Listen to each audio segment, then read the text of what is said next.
नमस्ते मित्रांनो, थोडं तुझं थोडं माझं या मालिकेच्या होणाऱ्या महासोमवारच्या भागामध्ये आपल्याला असं पाहायला मिळणार आहे की इकडे तेजस पोलिसांना म्हणतो की मला फोन देता का, एक पेशंट खूप सिरियस आहे, मला विचारायचं आहे, फक्त त्यांची चौकशी करायची। त्या क्षणी पोलीस त्याला असं म्हणतात की तुला असं काम करताना, घरातच चोरी करताना लाज नाही वाटली का? एका स्वातंत्र्य सैनिकाचा नातू आहेस ना तू। त्यावेळी तेजस गप्प बसतो। तर इकडे संपतराव आता या जगामध्ये नसतात आणि त्यांच्यासाठी सगळेजण घरामध्ये आलेले असतात, त्यांच्या फोटोला हार घातलेला असतो। त्यावेळेस मानसी सगळ्या लोकांना असं म्हणते की माझ्या बाबांनी जे काही केलं ते आमच्यासाठी केलं, कोणालाही त्यांनी त्रास दिलेला नाही। असं म्हणता क्षणी लगेच अण्णासाहेब म्हणतो, हो, त्यांनी कोणालाच त्रास दिलेला नाही, सगळं काही त्यांनी तुमच्यासाठीच केलं आणि त्यांनी माझ्याकडं विटभट्टी विकली, घाण ठेवली।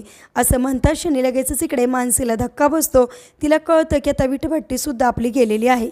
आता कशाप्रकारे मानसी तेजसची ढाल बनून त्याला पोलीस स्टेशनमधून बाहेर काढणार आणि तेजस आणि मानसी मिळून कशाप्रकारे विटभट्टी मिळवणार हे पाहणेसुद्धा इंटरेस्टिंग आहे।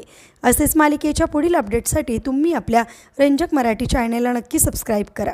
थँक्यू।